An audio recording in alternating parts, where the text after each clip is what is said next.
आज की special video में हम रिकैप करेंगे 2024 की लेटेस्ट मूवी मैडम वेब को। कहानी की शुरुआत साल 1973 से होती है, जहां अमेज़न के घने जंगलों में हमें एक वैज्ञानिक कॉन्शियस वेब दिखाई जाती है, जो कि अपने एक असिस्टेंट इजिपेल के साथ अभी गहरे जंगलों में पाए जाने वाली एक विशिष्ट प्रजाति की मकड़ियों पर रिसर्च कर रही थी। यहाँ कॉन्शियस प्रेग्नेंट है और किसी भी वक्त बच्चे को जन्म दे सकती है, मगर फिर भी वो रिसर्च को पूरा करने आई थी, क्योंकि उसे पता चला था कि इन्हीं स्पाइडर्स के वेनम की वजह से यहाँ जंगलों में रहने वाले एक टाइप के लोगों को सुपर ह्यूमन एबिलिटीज मिली थी। और कॉन्स्टेंस इजिपेल को बताती भी है कि उसी स्पेशल स्पाइडर को ढूंढने के लिए वो प्रेग्नेंट होने के बावजूद यहाँ जंगल में आई, जहाँ कुछ ही देर बाद फैल्यू में वो स्पाइडर में ही भी जाता है, जिसे की देख कॉन्स्टेंस काफी खुश थी। मगर यहाँ सरप्राइजिंगली अब उसका असिस्टेंट ही पहले कॉन्स्टेंस को शूट कर अब उससे वो स्पाइडर ले लेता है, और ये कहकर कि इसकी मदद से उसे कभी कोई रोक नहीं पाएगा। अब वो वहाँ से भाग जाता है, तो वही प्रेग्नेंट कॉन्स्टेंस को तड़पते देख अब जंगल की एक ट्राइब के कुछ लोग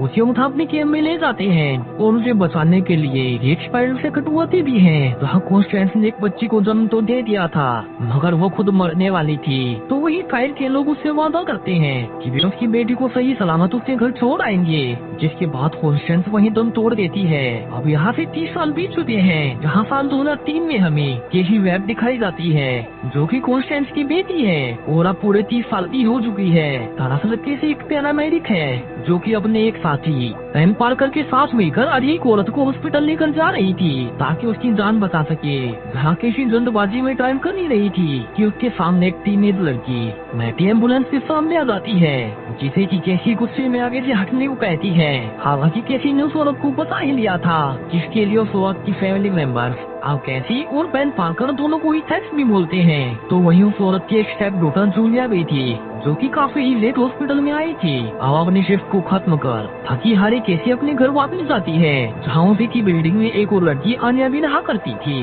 अब ये तीनों ही लड़कियाँ पहले मैटी, फिर जूलिया और अब आन्या, इन तीनों के लिए केसी बहुत ही इम्पोर्टेंट होने वाली है, जो कि हमें आगे पता चलेगा। अब घर पहुँच केसी हमेशा की तरह अपनी माँ के पुराने सामान को चेक करने लगती है, और आज फाइनली उसे उनका कुछ ऐसा सामान मिलता है जो कि उसने आज से पहले नहीं देखा था। और केसी जान पाती है कि वो अमेज़न के जंगलों में पैदा हुई थी। वही उसकी माँ किसी प्रकार के स्पेशल स्पाइडर्स पर रिसर्च भी कर रही थी। अब जो कि केसी काफी ही थकी हुई थी, तो वो उन पर ज्यादा ध्यान नहीं देती और सो जाती है। वहीं अब अगले ही दिन केसी और बेन को पता लगता है कि हाईवे पर एक कार पलटी थी, तो दोनों ही उसमें फंसी एक औरत को बचाने जाती है। अब केसी ने उस औरत को तो निकाल दिया था, मगर वो खुद अंदर फंस जाती है उन कार के साथ। अब नीचे पानी में डूबने लगती है, मगर अब पानी में जाते ही केसी पा रही थी कि ज्यादा प्रेशर होने से अब उसे अजीबोगरीब विजन्स आ रहे हैं, और अब बेन के उसे बाहर निकालते ही वे सब गायब हो गए थे। मगर जब से वो पानी से निकली थी, केसी को काफी अजीब लग रहा था। उसे बेन के वर्ड्स पहले ही सुनाई दे जाते, जो कि बेन बोलने ही वाला था, जैसे कि कैसी अब फ्यूचर देख पा रही हो। तो वही इजिपेल अब 30 साल बाद काफी ही अमीर है, मगर अब उसे 3 स्पाइडर वुमेन्स के सपने आते हैं, जो कि उसे जान से मारने वाली है। दरअसल इजिपेल ने 30 साल पहले उस स्पाइडर वेनम का इस्तेमाल कर खुद को स्पाइडर पावर्स दे दी थी, और इसीलिए ही अब 30 सालों बाद भी उसकी उम्र ज्यादा नहीं बढ़ी है। तो अब इजिपेल अपने असिस्टेंट से कहता है कि उन्हें मिलकर उन 3 लड़कियों को ढूंढना होगा, जो कि भविष्य में उसे मारने वाली है, और वे सपने उसी स्पाइडर सेंस की वजह से आ रहे हैं, यानी कि वे सच होने वाले हैं। जहाँ उसकी असिस्टेंट उसे बताती है कि वे एक नई टेक्नोलॉजी एनएचए की मदद से इजिपेल के सपने वाली 3 लड़कियों को ढूंढ सकते हैं। तो इजिपेल अब अपने पैसे के दम पर उस टेक्नोलॉजी को इकट्ठा कर उन तीनों को ही ढूंढने लगता है कि वे 3 लड़कियां हैं कौन, और यहाँ से वो जान पाता है कि ये लड़कियां कोई और नहीं बल्कि वही 3 लड़कियां मैटी, जूलिया और आन्या थी। और इजिपेल उन्हें ट्रेस कर जान से मारने का प्लान बनाता है, ताकि अपनी मौत को पहले ही टाल सके। वहीं दूसरी ओर केसी अब बेन पार्कर के घर एक पार्टी में आई हुई थी, क्योंकि बेन की बहन मैरी जल्दी एक बच्चे को जन्म देने वाली है, और आज उसकी जेंडर लिविंग पार्टी भी थी। वहीं अब पार्टी के दौरान भी कैसी पा रही थी कि उसे अपने आप ही कुछ मिनट आगे की भविष्य दिखाई दे रहा है, जिस पर कि इसका कोई कंट्रोल नहीं है। वहीं उसे कुछ ही देर बाद अपने एक कोलीग नील के एक्सीडेंट होने का फ्यूचर भी दिखाई देता है। तो इस बार कैसी नील को पहले ही कहने लगती है कि आज वो कहीं भी ड्राइव करके न जाए, मगर नील उसकी वार्निंग को अनसुना कर अब वहाँ से जाने लगता है। और कुछ आगे जाते ही अब नील का वही एक्सीडेंट हो गया था, जो कि कैसी पहले ही देख चुकी थी। वो यहाँ से कहती अब डॉक्टर के पास जो में सारी ये सच्चाई बता देती है कि किस तरह से उसे भविष्य दिखाई दे रहा है और अब वो सच भी साबित हुआ, मगर वो चाहते हुए भी उसे बदल नहीं पाई। हालांकि डॉक्टर को ये सब कैसी का भ्रम ही लग रहा था। वहीं घर आकर अब कैसी को फिर से भविष्य दिखाई देता है कि कैसे कुछ ही देर बाद उसकी विंडो से कबूतर टकरा मारा जाएगा, मगर इस बार कैसी इस इवेंट को बदलने का ही ट्राई करती है और वो पहले ही अपनी विंडो को खोल देती है, जहाँ से अब सरप्राइजिंगली वो कबूतर विंडो से नहीं टकराता और इस बार बच जाता है। यानी कि किसी जो भी भविष्य देखती है वो उसे बदल सकती है अगर वो सही समय पर सही कदम उठाए। तो वही दूसरी ओर इज़ेकिएल ने अब तक उन तीनों ही लड़कियों को सीसीटीवी से ट्रैक कर लिया था, जो कि अभी एक समय से जा रही हैं और किस्मत से उसी ट्रेन में आज कैसे भी बैठी थी और उसे अब पहले ही भविष्य दिखाई दे रहा है कि कुछ ही देर में यहाँ एक आदमी आकर इन तीन लड़कियों को जान से मार देगा। उन तीनों को बचाने के लिए अब कैसी जल्दी से ट्रेन से नीचे उतार देती है, जिससे कि वे तीन लड़कियां भी हैरान थी कि कैसी उन्हें नीचे क्यों खींच लाई। कि तभी कैसी उन्हें इज़ेकिएल को दिखाती है, जो कि ब्लैक स्पाइडरमैन ड्रेस में उनके ही पीछे आ रहा था। तो उसे चाव वहाँ से भागने लगती है और पुलिस को भी बताती है, मगर यहाँ तो उल्टा ही हो रहा था और पुलिस किसी को इन तीन लड़कियों का किडनैपर मान अब उसे अरेस्ट करने लगते हैं। कि तभी वहाँ इज़ेकिएल आता है और उन पुलिस वालों को वहीं मारने लगता है, जहाँ से डिस्ट्रैक्शन का फायदा उठा अब केसी तीनों के साथ वहाँ से निकल जाती है और एक टैक्सी को चुरा उन्हें वहाँ से ले जाने लगती है, जहाँ वो कहती भी है कि पुलिस उसे इन तीनों को किडनैपर समझने वाली है, मगर अभी तो उसका पहला मकसद उन तीनों की जान बचाना है। और वो उन्हें एक जंगल में ले जाती है जहाँ कोई सीसीटीवी कैमरा ना हो और इज़ेकिएल उन्हें ट्रैक ना कर पाए। मगर यहाँ तीनों ही कैसी से पूछने लगती है कि उसे कैसे पता था कि वो आदमी उन्हें ही मारने आया है, वही वो उन्हें मारना क्यों चाहता था। और कैसी उन्हें सारी सच्चाई बता देती है कि पता नहीं कैसे, मगर वो भविष्य देख सकती है। हालांकि अभी तो उसे भी नहीं पता कि वो इन तीनों के पीछे क्यों पड़ा है। वही वो नोटिस भी करती है कि वो पहले से ही इन तीन लड़कियों से मिल चुकी थी, जैसे कि जूलिया उसे हॉस्पिटल में मिली, महती उसे रास्ते में मिली थी और अन्या उसे अपने अपार्टमेंट में दिखाई देती थी। अब केसी कहती है कि शायद से उसे अपने सारे ही सवालों के जवाब अपनी माँ की डायरी में मिल जाए, जो कि उसे कुछ ही दिन पहले मिली थी और वो उसके रूम पर है। तो वो तीनों को यहीं जंगल में छुपे रहने का कहकर हम अपने अपार्टमेंट में उस डायरी के लिए वापस आती है। वही वो टैक्सी भी चोरी की थी, तो वो उसके नंबर प्लेट को भी हटा देती है और यहाँ से कहती अब ध्यान से अपनी माँ की डायरी को पढ़ने लगती है कि कैसे उस स्पेशल मकड़ी के काटे जाने से किसी भी इंसान को सुपर ह्यूमन स्ट्रेंथ मिल जाती है, जहाँ उसे अपनी माँ के साथ जंगल में इज़ेकिएल का फोटो भी मिला था और वो समझ जाती है कि उसी ने उसकी माँ को मारा होगा, जिससे कि उसके पास अब स्पाइडर पावर्स है। तो वही जंगल में तीनों ही लड़कियां अब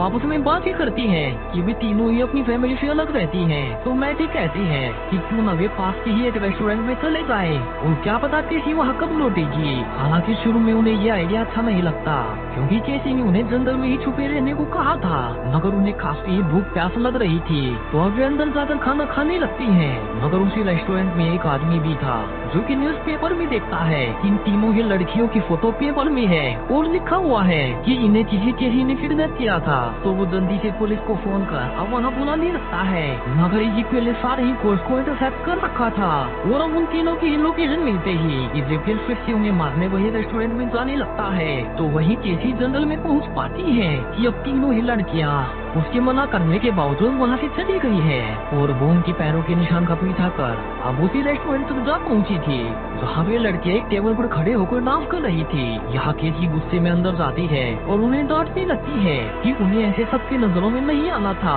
मगर अब तक काफी देर हो चुकी थी। और इज़ेकिएल वही ब्लैक स्पाइडर सूट पहन अंदर आता है और ऊपर अटैक कर देता है, जहाँ उसने जूलिया और मैटी को वही मार डाला था। तो वही केसी उन्हें बचाने आगे बढ़ती है, मगर इज़ेकिएल उसे भी चाकू मार देता है और यहाँ से रिवील होता है कि ये अभी तक हुआ नहीं है और केसी ने ये फिर से भविष्य देखा था। अब केसी को पता था कि आगे क्या होने वाला है, तो वो इस बार अपनी टैक्सी के साथ रेस्टोरेंट में जाती है, जहाँ मैटी और जूलिया अभी भी टेबल पर नाच ही रही थी। मगर इस बार जैसे ही इज़ेकिएल अंदर आता है कि बाहर से केसी अब कार से टक्कर मार उसे उड़ा लेती है और तीनों को आवाज दे अब वहाँ से ले जाने लगती है और डांटती भी है कि आगे से उन्हें कोई बेवकूफी नहीं करनी है। वहीं वे छुपने के लिए एक मोटल में जाते हैं, जहाँ तो ये उसे बताती है कि उसकी माँ एक मेंटल पेशेंट है। वहीं मैटी के पेरेंट्स दूसरे देश में रहते हैं और अन्य के पिता को इलीगली अंदर घुसने पर डिपोर्ट किया जा चुका है। तो उनकी लाइफ में उनका अपना कोई नहीं है जो कि उनका ध्यान रख सके। तो केसी उन्हें भरोसा दिलाती है कि वो उन्हें कुछ नहीं होने देगी और अब उन तीनों के सोते ही केसी फिर से भविष्य देख पता लगा लेती है कि इजिप्ट उन्हें क्यों मारना चाहता है और उसकी पावर्स क्या क्या है। तो वो अब सुबह उठते ही उन तीनों को ही समझाने लगती है कि इजिप्ट इतना ज्यादा ताकतवर है और उन्हें सावधान रहना होगा। वहीं वो उन्हें प्यार देना भी सिखाती है ताकि अगर किसी को चोट आ जाए तो वे उसे बचा सके। यहाँ केसी आगे कहती है कि उसे अभी स्पाइडर पावर्स के बारे में और जानना होगा। तो वो फिर से उसी अमेज़न फॉरेस्ट में जा रही है जो जगह उसकी माँ की डायरी में लिखी हुई थी और तब तक के लिए वो तीनों को ही अपने दोस्त पेन पार्कर की हर छोड़ जाती है ताकि वे यहीं छुपी रहे। वहीं अमेज़न के जंगलों में पहुंच अब केसी को वहीं 5 मैन मिलता है जिसने की केसी के पैदा होने में मदद की थी और वो अब उसे सब कुछ बता देता है कि कैसे उन्होंने केसी की माँ को बचाने के लिए उसे स्पाइडर से कटवाया था, मगर वो खुद बच नहीं पाई। मगर शायद इसी की वजह से छोटी केसी में भी ये भविष्य देखने की एबिलिटी आ गई जो कि स्पाइडर सेंस की जैसी ही है। तो वहीं इज़ेकिएल अब तीनों को ही ढूंढ नहीं पा रहा था क्योंकि वे तीनों ही घर से निकल नहीं रही थी। मगर अब एक रात मैरी को लेबर पेन होने लगता है, यानी कि जल्दी उसे डिलीवरी होने वाली थी। तो अब बैन मैरी को लेकर हॉस्पिटल जाने लगता है। तो वही तीनों लड़कियां जिसकी मदद के लिए साथ आ रही थी, मगर ऐसा करके उन्होंने बहुत बड़ी गलती कर दी क्योंकि इज़ेकिएल ने उन्हें एक कैमरा में ट्रैक कर लिया था और अब उसके पास उनकी लोकेशन थी। वहीं केसी बैन के घर पहुँच पाती है कि वहाँ तो कोई नहीं है और वे सब के साथ प्रेग्नेंट मैरी को लेकर हॉस्पिटल गए हैं और यहीं से केसी को फिर से भविष्य दिखाई देता है कि कैसे रास्ते में ही इज़ेकिएल अब उन सभी तक पहुँच एक एक करके सबको जान से मार डालेगा। वहीं अब तक उन तीनों को ही रोड पर ही उलझाने के लिए इज़ेकिएल ने कहकर सारे ही ट्रैफिक लाइट्स को ग्रीन करवा दिया था ताकि तीनों की गाड़ी जैम में उलझ जाए। और होता भी ऐसा ही है जहाँ से अब इज़ेकिएल ऊपर से मुंह छेदने वाला था कि आखिरी वक्त पर केसी अब एक एम्बुलेंस को ले सीधा इज़ेकिएल के ऊपर दे मारती है और वो बम बैन की गाड़ी से दूर जा गिरा था, जहाँ से किसी तीनों को जल्दी से कार से उतार अपनी एम्बुलेंस में बिठाती है और बैन को अकेले ही मैरी के साथ हॉस्पिटल जाने का कहकर अब उन तीनों को लेकर जाने लगती है। तो वहीं इज़ेकिएल हमें कार से दूसरी कार पर जंप कर उनका पीछा कर रहा था और जब वो उनकी एम्बुलेंस तक पहुंच भी जाता है तो वे पहले से ही तैयार थी और वे उसे करंट का झटका दे नीचे गिरा देती है। मगर अब तक एम्बुलेंस भी खराब हो चुकी थी तो अपने फ्यूचर विजन्स को फॉलो कर किसी पुलिस को बुला पास की ही एक अंडर कंस्ट्रक्शन बिल्डिंग में तीनों को ले जाती है जो कि फायर वर्क में इस्तेमाल होने वाले पटाखों से भरी पड़ी थी और इज़ेकिएल उनके पीछे ही था। तो प्लान के अनुसार तीनों ही बॉम्ब की क्रेट पर आग जला देती हैं और अब जब इज़ेकिएल वहाँ अंदर घुसता है कि वहाँ हर और एक्सप्लोजन होने लगते हैं और इज़ेकिएल उनमें जलने लगता है। तो वहीं केसी अपने फ्यूचर विजन्स का इस्तेमाल कर तीनों को ही सेफली वहाँ से धमाकों के बीच निकाल पा रही थी और आखिर में वे छत पर जा पहुँचते हैं जहाँ पर पुलिस का एक हेलीकॉप्टर था। मगर अब जब तीनों उसमें जाने के लिए तैयार ही थी जब तक इज़ेकिएल धमाकों से बच निकल आया था और वो उस हेलीकॉप्टर को ही उड़ा देता है। वहीं हेलीकॉप्टर के धमाके की इम्पैक्ट से अब तीनों ही लड़कियां अलग अलग जगहों पर जा लटकी थी। वहीं किसी की लड़ने के बावजूद वो एक साथ उन तीनों को ही नहीं बचा सकती थी, जिस बीच अब किसी को अपनी को पावर का एहसास होता है और वो अपने 3 अलग अलग इंस्टेंट प्रोजेक्शंस बना अब उन तीनों को ही बचाने लगती है, जिसे की इज़ेकिएल बहुत ज्यादा भड़क चुका था और वो किसी को जान से मारने आगे बढ़ता है। तो वहीं केसी फिर से भविष्य देखती है कि जल्दी ये छत टूटकर नीचे गिरने वाली है और वो जानबूझकर इज़ेकिएल को अपने पीछे लगा हम एक बड़ी लोहे की रोड के नीचे दबा देती है और इज़ेकिएल अब छत के साथ नीचे जा गिरता है जहाँ एक टैक्सी के साइन के नीचे दबकर इज़ेकिएल फाइनली मारा गया था। तो वही केसी भी भागते हुए पानी में जा गिरी थी और अब एक एक्सप्लोजन केसी के सिर के पास भी होता है जिससे कि वो हमेशा के लिए अंधी हो जाती है और डूबने लगती है, जहाँ ये जल्दी से केसी को पानी से बाहर निकालती है और बाकी दोनों से सीपीआर देने लगती है जो कि केसी ने उन्हें पहले सिखाया नहीं था, जिससे कि फाइनली केसी मरने से बच जाती है। वहीं अब कुछ दिन बीत जाते हैं जहाँ तीनों ही केसी को थैंक्स बोलती है जो उसने उनकी जान बचाई। तो वहीं वे बताती भी है कि उस रात मैरी को एक हेल्दी बेबी बॉय पैदा हुआ था जिसका कि उन्होंने नाम पीटर पार्कर रखा है। हालांकि केसी बंदी हो चुकी थी, साथ में ही वो पैरालाइज भी थी जो कि चल नहीं सकती। वो यहाँ से चारों अब एक साथ एक ही अपार्टमेंट में रहने लगती है जहाँ से अब केसी भविष्य देख उन्हें सब कुछ बताएगी और बाकी तीनों स्पाइडर वेनम का इस्तेमाल कर स्पाइडर गर्ल बन जाएंगी और दुनिया को सेफ रखेंगी। और इसी के साथ अब ये कहानी यही खत्म हो जाती है।